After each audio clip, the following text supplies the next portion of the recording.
শ্ৰীভূমিৰ এখন প্ৰাথমিক বিদ্যালয়ত আজব ঘটনা সংঘটিত হৈছে। 4 এপ্ৰিলৰ পৰা বিদ্যালয়খনত উপস্থিত নাই প্ৰধান শিক্ষক। প্ৰধান শিক্ষকক বিচাৰি হাহাকাৰ কৰিছে ছাত্ৰ-ছাত্ৰী আৰু অভিভাৱকসকলে। ৰামকৃষ্ণ নগৰ শিক্ষা খণ্ডৰ 175 নং দৰগাৰ বন্ধ প্ৰাথমিক বিদ্যালয়তে এই ঘটনা সংঘটিত হৈছে। প্ৰধান শিক্ষকক বিচাৰি এবাৰ হাহাকাৰ কৰিব লগা হৈছে ছাত্ৰ-ছাত্ৰীসকলে। সমান্তৰালকৈ অভিভাৱকসকলে ৰামকৃষ্ণ নগৰৰ শিক্ষা খণ্ডৰ 175 নং দৰগান বন্ধ প্ৰাথমিক বিদ্যালয়ৰ পৰা আমি দৃশ্যাংশ দেখুৱাইছো। দীৰ্ঘদিনৰ পৰা সন্ধানহীন হৈ আছে প্ৰধান শিক্ষকগৰাকী বুলি জানিব পৰা গৈছে। দীৰ্ঘদিন ধৰি বিদ্যালয়ত অনুপস্থিত হৈ আছে প্ৰধান শিক্ষক পিকলু দাস। বিদ্যালয়খনত 1.5 শতাধিক ছাত্ৰ-ছাত্ৰীৰ বিপৰীতে শিক্ষক আছে মাত্ৰ 2 গৰাকী। তাৰে পিকলু দাসে বিদ্যালয়খনৰ পৰা অনৈতিকভাৱে ট্ৰেন্সফাৰ দিছিল কেইগৰাকীমান শিক্ষাৰ্থীক। পিকলু দাসৰ বিৰুদ্ধে অভিযোগ উত্থাপন হৈছে। অনৈতিকভাৱে ট্ৰেন্সফাৰ দিছিল কেইগৰাকীমান শিক্ষাৰ্থীক, কিন্তু ডায়েট কোচ পান নম্বৰ নোহোৱাত বিদ্যালয়খনত নামভৰ্তি কৰিব পৰা নাই শিক্ষাৰ্থীসকলে। আৰু ইয়াকে লৈ অভিভাৱকসকলে পিকলু দাসক দিছিল হেঁচা। আৰু ইয়াৰ পাছৰে পৰা নিখোজ হৈ আছে প্ৰধান শিক্ষক পিকলু দাস বুলি জানিব পৰা গৈছে।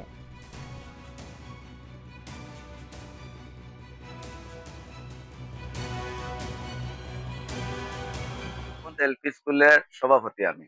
আমার স্কুলে গত 4 তারিখ থেকে আমার স্কুলের যে হেডমাস্টার তাইন অনুপস্থিত। 4 তারিখ থেকে অনুপস্থিত। তানে কোনো খুঁজাখুঁজি করিয়া কোনো খোঁজ খবর তান পাওয়া যান না।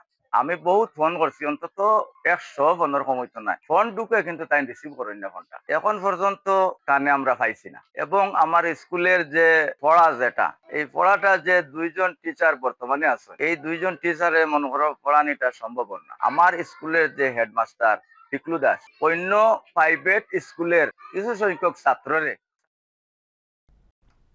শ্ৰীভূমিৰ এখন প্ৰাথমিক বিদ্যালয়ত আজব ঘটনা সংঘটিত হৈছে। 4 এপ্ৰিলৰ পৰা বিদ্যালয়খনত উপস্থিত নাই প্ৰধান শিক্ষক। প্ৰধান শিক্ষকক বিচাৰি হাহাকাৰ কৰিছে ছাত্ৰ-ছাত্ৰী আৰু অভিভাৱকসকলে। ৰামকৃষ্ণ নগৰ শিক্ষা খণ্ডৰ 175 নং দৰগাৰ বন্ধ প্ৰাথমিক বিদ্যালয়তে এই ঘটনা সংঘটিত হৈছে। প্ৰধান শিক্ষকক বিচাৰি এবাৰ হাহাকাৰ কৰিব লগা হৈছে ছাত্ৰ-ছাত্ৰীসকলে। সমান্তৰালকৈ অভিভাৱকসকলে ৰামকৃষ্ণ নগৰৰ শিক্ষা খণ্ডৰ 175 নং দৰগান বন্ধ প্ৰাথমিক বিদ্যালয়ৰ পৰা আমি দৃশ্যাংশ দেখুৱাইছো। দীৰ্ঘদিনৰ পৰা সন্ধানহীন হৈ আছে প্ৰধান শিক্ষকগৰাকী বুলি জানিব পৰা গৈছে। দীৰ্ঘদিন ধৰি বিদ্যালয়ত অনুপস্থিত হৈ আছে প্ৰধান শিক্ষক পিকলু দাস। বিদ্যালয়খনত 1.5 শতাধিক ছাত্ৰ-ছাত্ৰীৰ বিপৰীতে শিক্ষক আছে মাত্ৰ 2 গৰাকী। তাৰে পিকলু দাসে বিদ্যালয়খনৰ পৰা অনৈতিকভাৱে ট্ৰেন্সফাৰ দিছিল কেইগৰাকীমান শিক্ষাৰ্থীক। পিকলু দাসৰ বিৰুদ্ধে অভিযোগ উত্থাপন হৈছে। অনৈতিকভাৱে ট্ৰেন্সফাৰ দিছিল কেইগৰাকীমান শিক্ষাৰ্থীক, কিন্তু ডায়েট কোচ পান নম্বৰ নোহোৱাত বিদ্যালয়খনত নামভৰ্তি কৰিব পৰা নাই শিক্ষাৰ্থীসকলে। আৰু ইয়াকে লৈ অভিভাৱকসকলে পিকলু দাসক দিছিল হেঁচা। আৰু ইয়াৰ পাছৰে পৰা নিখোজ হৈ আছে প্ৰধান শিক্ষক পিকলু দাস বুলি জানিব পৰা গৈছে।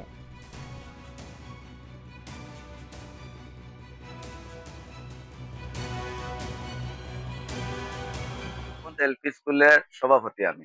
আমার স্কুলে গত 4 তারিখ থেকে আমার স্কুলের যে হেডমাস্টার তাইন অনুপস্থিত। 4 তারিখ থেকে অনুপস্থিত। তানে কোনো খুঁজাখুঁজি করিয়া কোনো খোঁজ খবর তান পাওয়া যান না।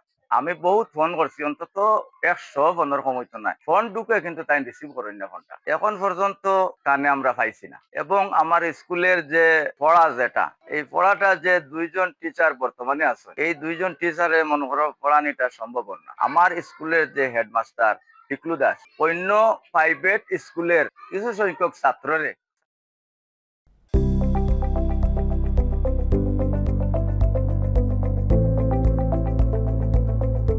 NB নিউজ, সহজ সৰল ভাষাত নৱভাৰতৰ কথা।